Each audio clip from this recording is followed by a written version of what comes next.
Thank you all for coming this evening to discuss a very unpleasant chapter in the history of Palestine, a very difficult historical chapter that continues until today, and hopefully with some insights about how to have a better future for all of us who live there, Arabs and Jews alike.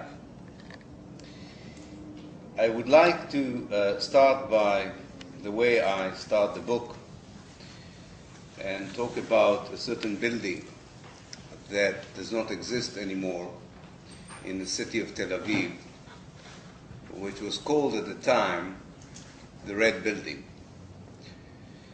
This building that is now an American hotel in Tel Aviv, Sheraton Hotel, used to be the headquarters of the Jewish underground in the mandatory period. In fact, in the late mandatory period.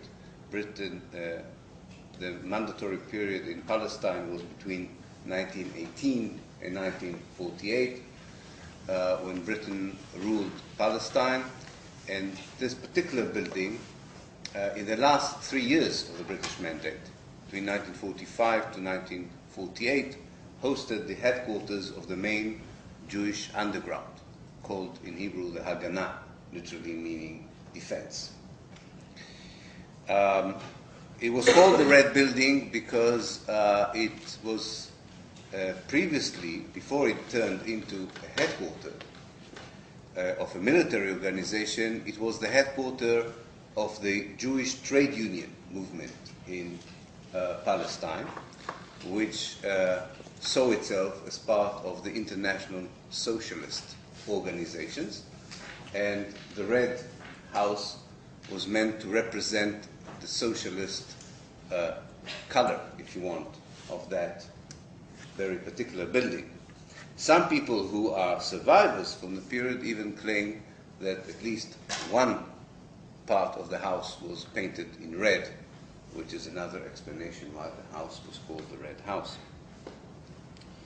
Now, this building must have been a very beautiful one because we have the pictures from that building. As I say, unfortunately, we cannot visit the building today as it has become an American hotel.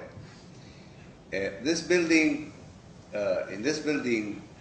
on a cold afternoon, on the 10th of March, 1948, the final plan for the dispossession of the Palestinians from their homeland was devised.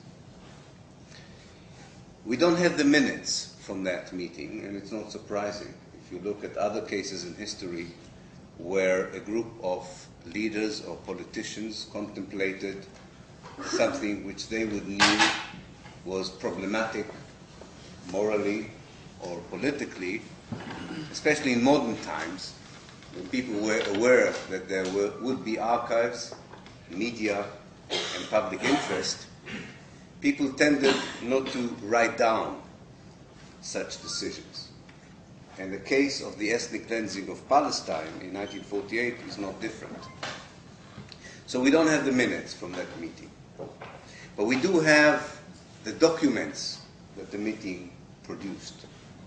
It was a plan called Plan D, Plan Dalet, that was translated on that day, the 10th of March 1948, into orders, operational orders, to Jewish forces around Palestine to begin implementing a systematic dispossession of the Palestinians.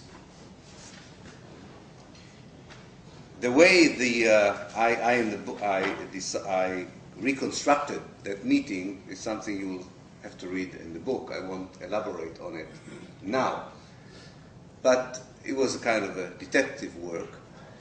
But basically, I think that today, in 2006, unlike, let's say, 10 years ago, if I would face an Israeli audience and I would say that I've come to the conclusion that on the 10th of March 1948, the Jewish leadership had finally decided to systematically dispossess the Palestinians, this very fact by itself would not be objective. Whereas 10 years ago, people would say, no, this is a myth, you have made it up, which is something I will come back to in the end of my talk about the present atmosphere in Israel.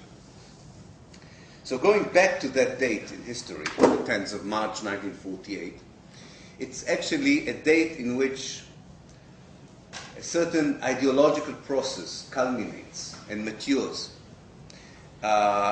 within the political thought and thinking of the Zionist leadership. I don't want to recap the whole history of the Zionist movement. I hope some of you, maybe all of you, know some of that history, and maybe some of you, all of you, know all of its history. But to make it short, I would say that it would be fair to say that the Zionist movement began in the late 19th century as an attempt to find the Jews in Europe a safe haven from persecution and anti-Semitism on the one hand, and the second, to allow the Jews to become a nation like so many other ethnic groups in Europe became in the mid-19th century in what was called the Spring of Nations, actually beginning in 1848. So the basic idea emerged in the heart of Europe, in Central Europe in fact, and in Eastern Europe. The Jews were facing grave dangers of survival and existence, and secondly, that Judaism was not just a religion, but was also a national movement. Now, in order to become a nation, and in order to find a safe haven, you need a territory. And it's not surprising that when Zionism began, several territories were offered, not only Palestine. From Argentina through the United States to Uganda in Africa, and finally to Palestine, all kinds of destinations were suggested by the small group of Jews in Eastern and Central Europe who thought that they found a solution for what was called then in Europe the Jewish problem. They were not very popular, by the way, amongst the Jews with any of the solutions that they offered. For whatever historical reasons, and for whatever ideological reasons, and one should even say for whatever religious reasons, they eventually opted for Palestine.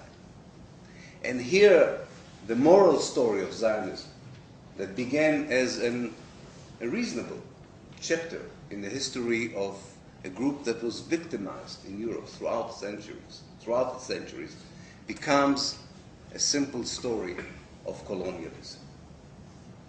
We don't have that many cases, by the way, in history where such a rapid transformation occurs from a group that is victimized for so many years that in a very brief historical moment becomes, if you want, turns from being colonized to become colonizers. And again, it doesn't matter what justification people found for this. The historical fact is important.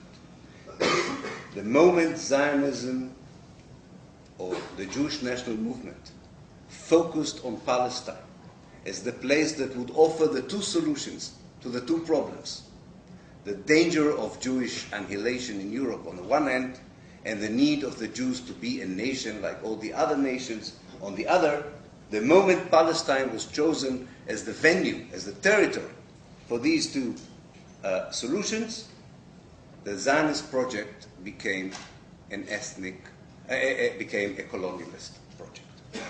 And why did it become a colonialist project? Because Palestine was inhabited by indigenous native people.